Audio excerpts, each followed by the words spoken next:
Welcome, ladies and gentlemen, to the channel. Here today to discuss about AEW Dynamite July 21st, 2021 Fyter Fest Night 2. The opener and the closing match to this show was excellent. The overall show itself was a pretty decent, solid show. I'd give it somewhere in between a B and an A. Or an A and a B, whichever way you want to say it. This was a good show, but there's more to it than this. There's more to this than the show. There's some big news. A new signee. His name's Daniel Bryan. AEW has crossed over to the other side. The good side. And he is now an elite member of AEW. He's also got it in his contract. A few other stipulations he wanted in his contract, which was creative control over his character, not creative control over what he does in the ring or who he faces, but just control over who he is, what he is, and what he does as his character, number one. And number two, he works fewer dates than what he did in WWE. And thirdly, he gets to perform in New Japan Wrestling. This is a fucking humongous change in the wrestling world. New Japan Wrestling is also getting Daniel Bryan to be able to perform at their events. That's humongous. I can't believe... I really am thinking about going out and resubscribing to New Japan Wrestling just so that I could see Daniel Bryan perform in New Japan. That is going to be unfucking believable. Matches he could have with Okada, fucking Naito, fucking other guys that he could go up against that was freaking unbelievable opponents. Jay White is another good name that he could go up against. Jay White's also appeared in Impact Wrestling on Slammiversary. So there's a lot going on in pro wrestling right now, at least on the AEW side of things. The other thing is CM Punk is in talks with AEW. Now, I'm not making this shit up. It's all in the news. Look it up online, man. Type in CM Punk's name and you'll find news about CM Punk possibly in the middle of a contract signing with AEW. They're making negotiations take place for a possibility of him returning to professional wrestling. This is insane. Totally insane stuff, guys. I can't believe this is taking place. CM Punk has said millions of times he doesn't want nothing to do with wrestling. Wrestling is not his thing anymore. He's just plain fed up of it.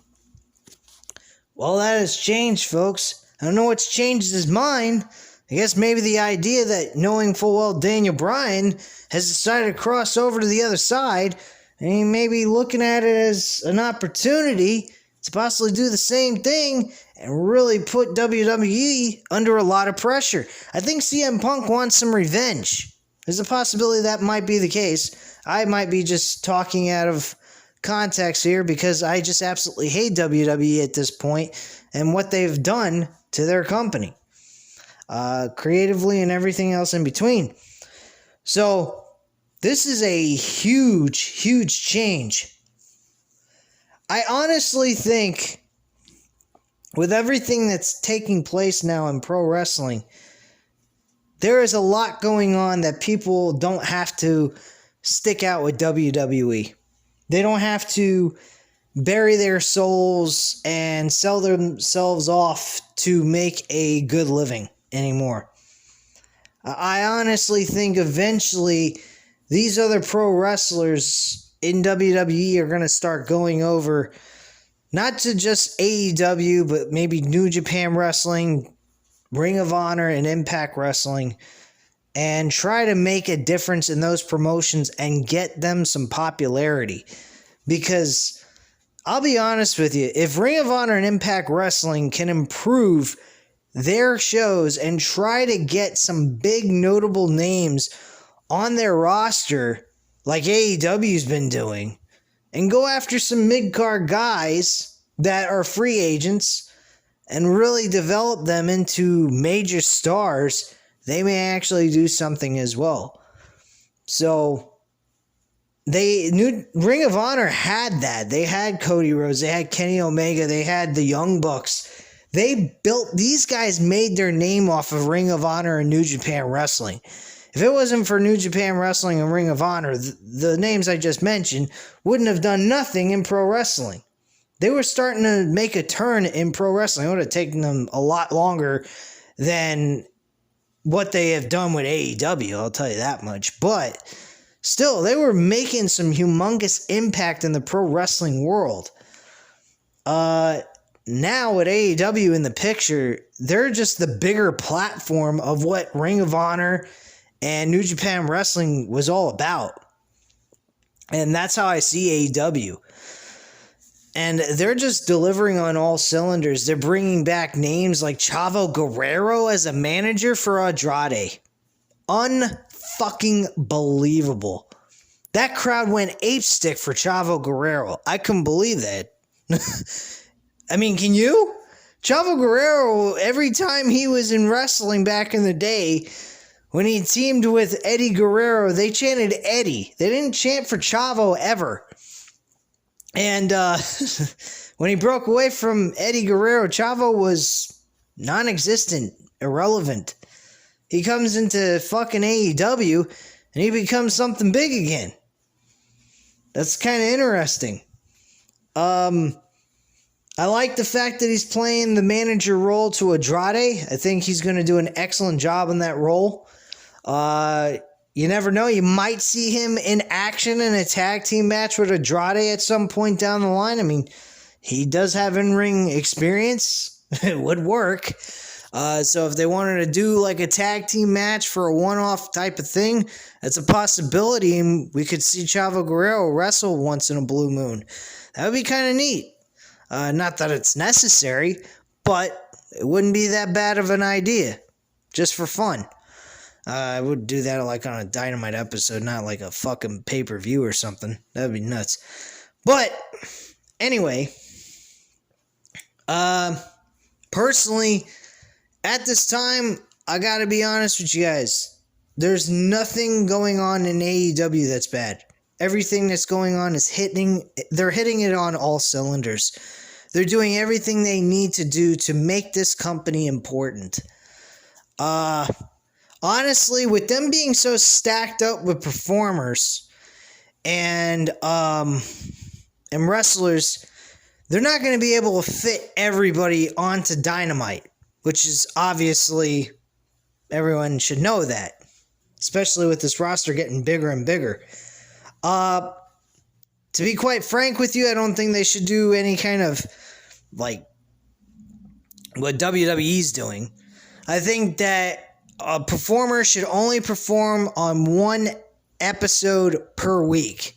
So, for example, let's say if Malachi Black performed on Dynamite, he wouldn't appear on Rampage. But let's say if somebody like Jon Moxley didn't perform on Dynamite, you'd put him on Rampage so that you could get that 1 hour a success for people who want to tune in for that episode. So that's what I did. I also would use Rampage as a way of putting on world championship matches possibly once in a while for that big rating boost. I would use Rampage for big matches for like a 3-match show and put on really good matches. Also, if you want to do a week where Rampage is being used for, you know, build up with storylines and just mostly promos and stuff for that hour, and maybe have like 1 or 2 really big matches for that episode, that's what I would do in that 1 hour. So that's just some creative ideas on my part that I think they could do at Rampage. So I hope they keep Rampage just 1 hour and utilize whoever they couldn't get on Dynamite and put them on Rampage for Friday night. Because they need to have big names appear on Rampage for a 2 to 3 match show for them to get that show some good ratings. Because let's face it, they're at 10 o'clock on a Friday night, immediately following SmackDown. So they're going to want to go ahead and get whoever they have as big name stars on that show so people will want to tune in for it. Make it about rankings. Have matches where rankings are involved and it's very important. Number one contender matches or some shit like that. That would definitely help out the show. You could even have Kenny Omega, who's the current world champion, do a match on there as well if you wanted to do that. I wouldn't be surprised they even have that take place on Rampage. Honestly. I don't know if I would do Kenny Omega versus Hangman Page on the first episode of Rampage. I'm kind of concerned about that now that I'm thinking about it. But yeah, they could go ahead and do some really cool stuff with Rampage and the roster that just continues to grow with names out of nowhere. I don't know where the fuck they're getting this money, though. I mean, what is Tony Khan this fucking rich? Is he making a lot of money with this company? If he is, damn. In about 2 more years, I could imagine them having these pay-per-views take place in stadiums instead of just, 10,000 capacity arenas. So, I mean, they're already doing one in a stadium for one of the September 22nd episode. So, I mean, they could possibly look at stadium events at some point. So, here's the situation. Let's go right into the Dynamite episode. The first match that took place was Chris Jericho versus Shawn Spears. Stipulation of the match was there was no rules for Shawn Spears. He could use a chair if he wanted to. Chris Jericho could not. He managed to pull this off. A lot of spots where Chris Jericho looked like he was going to lose, but fortunately enough, he walked away victorious by doing the Judas effect, spinning elbow to the face, and got the 1, 2, 3. He also pulled off a Hurricanrana off the top rope, which is actually called a Frankensteiner, which that's what Scott Steiner used to call it when he did the maneuver off the top rope anyway. Very nice spot by Chris Jericho. Shawn Spears didn't do bad in this match at all. He held his own ground in this match. Excellent work by both of these guys. I was very happy with this match. Following that, we had MJF go on a tirade, was a little pissed off. And he goes ahead and he says for next week's episode of Fight for the Fallen, Chris Jericho's next match, in order for him to face MJF at, I would assume, All Out at some point, he would need to face Nick Gage in a no-holds-barred, no DQ match. I don't know who the fuck Nick Gage is, but they showed him from the Titan Shrine what some of the highlights he's done, and he came out and he had teeth missing and all kinds of... He looks like a fucking weirded out motherfucker. I thought for a moment they said Jay Briscoe or some shit. I actually would have liked one of the Briscoe brothers facing Chris Jericho in a one-on-one match. That would have been pretty fucking cool. If you're not familiar with Jay and Mark Briscoe from Ring of Honor, go catch them, their matches or something like that on YouTube, or if you have Honor Club, go ahead and check out some of their matches. They have some really good shit. I mean, even back when Jay Briscoe was a singles competitor through 2013 to 2015, he was competing over the World Heavyweight title. He had some really good matches at that point during that time. So I would definitely recommend checking that out if you've never seen it. We also get a better look at the championship for the TNT title. Miro has a short little video vignette, and the title has a little bit more representation of the flag that from the country he comes from.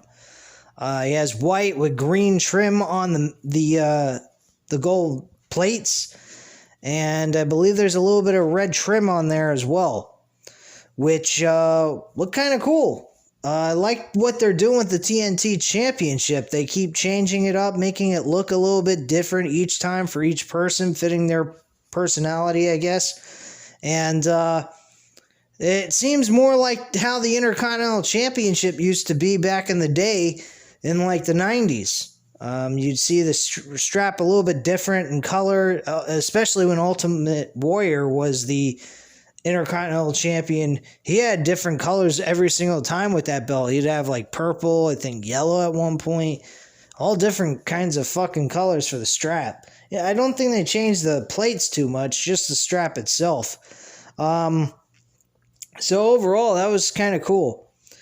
Match 2 is Doc Gallows versus the Elite Hunter Frankie Kazarian. Frankie Kazarian unfortunately takes an L in this situation. I don't know why Frankie Kazarian had to lose in this match, but the after effect was more effective, so it does make sense for the loss, because it brought out Hangman Page while they did a 4-on-1 beatdown with Don Callis and the Elite with Kenny Omega and the Good Brothers. So he comes out and tries to make the save. He unfortunately has a little bit of, numbers game against him, and he ends up getting his ass kicked a little bit for a little while. And then the Dark Order shows up, and they make the save. So, good stuff. He looked a little drunk, actually, the way he was portraying himself and walking towards the ring, which I thought was pretty fucking hilarious. So, yeah. It was pretty cool. Very nice. Brian Cage is backstage as well. And there was a clip shown to him revealing Ricky Starks was to celebrate his FTW title win next week in Charlotte. That works out. You know why? He loves celebrations. So he's going to ruin Ricky Stark's celebration of winning the FTW championship. Nothing special there. Wheeler Utah versus Darby Allin. This was actually a decent, fun little matchup they did. At one point, I thought Darby Allin was going to lose by a roll-up pinfall, reenactment of fucking Karrion Kross. Oh, God help us all. That would have really sucked. But Darby Allin wins the match with a coffin drop to finish the match off. We also saw Sting and Orange Cassidy have a little fun on the outside of the ring, which kind of distracted Darby Allin, which led to that roll-up pinfall I was talking about. I don't know why there was an issue with Darby Allin with Sting, but he seemed a little frustrated with Sting, fooling around with Darby Allin. Or with Orange Cassidy, I should say. And I thought it was kind of funny. They were tapping feet towards each other's shins and shit. And then they looked like they were about to back up and kick each other in the shins or whatnot. And it was kind of funny, a little segment. Or not really a segment, but a funny little thing they were doing outside the ring while the match was going on. So I thought that was kind of humorous. So post-match, though, the Blade attacks Orange Cassidy, and Sting takes exception, and a video package is also shown promoting the main event tonight between Jon Moxley and Lance Archer for the World Championship. So apparently Sting is having some liking towards Orange Cassidy now as well. Maybe he could form Orange Cassidy and Darby Allin as a tag team. I mean, Darby Allin hasn't competed in tag team wrestling yet. Orange Cassidy's a good performer. He hasn't done much of anything. We don't see the Best Friends that much anymore. I don't know what's happened to them. But he's been hanging around with Chris Statlander. So, I'm not sure. I'm a little confused on that one. But whatever. Next, we had the AEW Women's Championship match. I think I'm saying Brett, and I mean to say Britt Baker. Yes, Britt Baker defended her Women's Championship against Nyla Rose. And defeated Nyla Rose with the mandible claw type of maneuver, which is the lockjaw. And she picks up the victory and has her ultimately tap out and wins and retains the championship. This match was pretty average at best. It wasn't, the greatest match in the world, but it wasn't a bad match either. Nyla Rose did what she needed to do, and that's lose, which she does pretty well. So there was actually a very nice press conference segment between FTR and the Pride and Powerful with Santana Ortiz. I actually love this shit. This was excellent work by both of these guys. They both got this match over and sold me on it with... The thing that sold me a lot on this segment was Santana. Santana was the best out of the four. He kept whipping out pictures of his family and mostly his mother and the new home, the new apartment that they got when they were kids, and the struggle that she had to go through. He actually brought a report, like a piece of letter that was sent to her that she had to fight in court to keep her home so she wouldn't be homeless with her kid. And he said, this is what we had to go through. This is what we have been fighting for and what we've been trying to get out of and live a better life. And you're taking that away from us kind of attitude is what he had during this. And then I think is Scott Wheeler, I believe it was. Yeah, Scott Wheeler.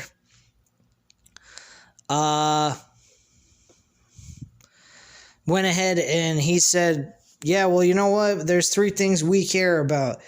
That's God, family, and wrestling. And he says, we plan on whipping your ass next week on Fight for the Fallen. So these two guys should have a really good tag team matchup. If you haven't seen this segment and you kind of missed it, I would go back and watch it. It was a really good segment. Excellent work done by both of these teams. Most importantly, Santana, man, he fucking sold, like I said, he sold me heavily on this match. This has got, some importance to it. This is really going to mean they're fighting over the right to possibly face for the World Tag Team titles in the future. And I think Pride and Powerful, Santana Ortiz are going to win this matchup easily with no question. Most definitely. Tony Schiavone introduces and interviewed Andrade. Now, this segment actually introduced Chavo Guerrero as Andrade's new manager. And after that, we saw the Death Triangle show up with Pac, Rey Fenix, and Pentagon Jr. Andrade said that Rey Fenix and Pentagon Jr. should work for him. They took exception to that. Pac went ahead and said, they don't work for me. We're a family. We are as a group. We support each other. That is what we do here in this group. Rey Fenix agreed with him, so did Pentagon Jr. They said they ain't going nowhere. They're staying right with Pac, and they're buds and they're allies to each other, basically, is what was being said here. But they had a better idea. Why don't they go down to the ring and all three of them beat the shit out of Andrade? Well, that did not happen. Andrade managed to escape, and officials actually pull them apart. So they don't end up having any kind of physical contact with Andrade. Like I said, Chavo Guerrero's introduction to AEW was excellent. People enjoyed him. They were cheering for him. They were excited. really, I can't believe people are actually excited about Chavo Guerrero. I guess it's because it's been so long and people have missed him, I guess. They figured, hey, this could be a benefit to AEW, and especially to Andrade, which I feel is truly a good, a definite positive for Andrade here. The Blade went up against Orange Cassidy. Orange Cassidy wins this match with the Orange Punch and picked up the victory. He spent most of his time kind of struggling with his ribs. He was having problems doing one of his other finishing maneuvers that involved using his back and everything and slamming his opponent to the mat. So it was a bit difficult. Finally, he nailed one of those moves, which I believe was the beach break was the name of the maneuver. And he manages to get this, puts one arm over the Blade's chest, gets only a 2 count. This eventually led to the Bunny getting on the ropes, distracting the referee while the Blade gets brass knucks, and he tries to hit him in the face with it. Orange Cassidy ducks, moves out of the way, counters with a Orange Punch, and gets the 1, 2, 3. After the match was over, I believe he did get the brass knucks and hit the Blade with an Orange Punch with brass knucks on his hand. So that was kind of neat to see as well. Backstage, Alex Marvez is with Chris Jericho, and Jericho reveals himself as the Painmaker, bringing in his alter ego to face Nick Gage at next week's Dynamite, which he made popular with Kenny Omega over the U.S. Championship and many other opponents as well in New Japan Wrestling. This is cool stuff. I loved the character. I thought it was very neat. It was different. It was out of normal realm of what Jericho is normally known for doing.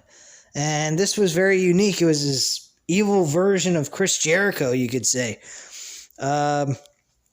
So I look forward to seeing that match. I think that match is going to be really good, and I think the alter ego is a nice little twist on things going into this hardcore match against a hardcore wrestler. Malachi Black is taking on Cody Rhodes on August 4th in their homecoming match, their homecoming show to Jacksonville in Daly's place. I don't know if I agree with this idea. I think this match should be saved for All Out. Maybe they don't even have the match take place. It just happens to be a no contest, possibly. And then it's brought up that this match will take place at All Out. That's a possibility. And we just have a nice long drawn out segment for it. And we don't really have a match legitimately. That's a possibility too. The main event was next. It was Jon Moxley defending the IWGP US Heavyweight Championship against Lance Archer. Everyone dies. Well, this time, finally, someone died, and it was Jon Moxley. Jon Moxley was chokeslammed through a table with two, boards with barbed wire wrapped around it, and he went right through the table and through the barbed wire, boards, and he was stuck there. He couldn't get up. He couldn't move the barbed wire off his skin or anything. He was just basically stuck there, bleeding like a stuffed pig. Both of these guys are actually bleeding pretty badly. And it was just brutal fucking match overall. A fan during this match, which I know for a fact was a fucking planted fan by Tony Khan. I mean, they wouldn't actually take a legitimate fan and throw them across the fucking floor in the stands. That would be insane. I think they would be getting a lawsuit for that. There is no thinking they would. They're not a paid worker or somebody that was put there to do something like that. If that was the case, they would definitely sue him. But this had to be a paid off person acting as a fan or what have you. And he got thrown across the floor in the stands by Lance Archer. Lance Archer was a beast in this match. Probably the best look we've seen of Lance Archer so far in AEW. The last time he looked any good at all was in New Japan Wrestling at one point. And he got his revenge loss from Jon Moxley from a year ago for the U.S. Championship. And now he's the new U.S. Champion. Now, next week, they are having him defend that title up against a Bullet Club member from New Japan Wrestling. I just gotta find the fucker's name. Give me 1 second. Let me find him here. I believe it was Makiro or some shit like that. Give me 1 second. Just trying to find that guy's name.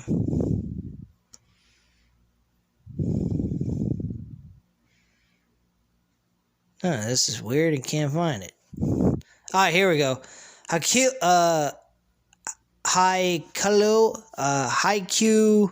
Leo. Haikyuu Leo or some shit. I don't know how to pronounce the fucking name. If I'm butchering it, who cares? But he's a Bullet Club member. He's challenging for the IWGP Championship. He stood toe-to-toe. Well, not toe-to-toe. They didn't get physical, but they stood face-to-face. And my God, this dude is one tall motherfucker. He's slightly taller than Lance Archer. And when he was sitting down, you wouldn't even know he was fucking that tall. That's the truth. But yeah, these two guys stood face to face, and man, he is the same height as Lance Archer, if not taller than Lance Archer. This match should be pretty good.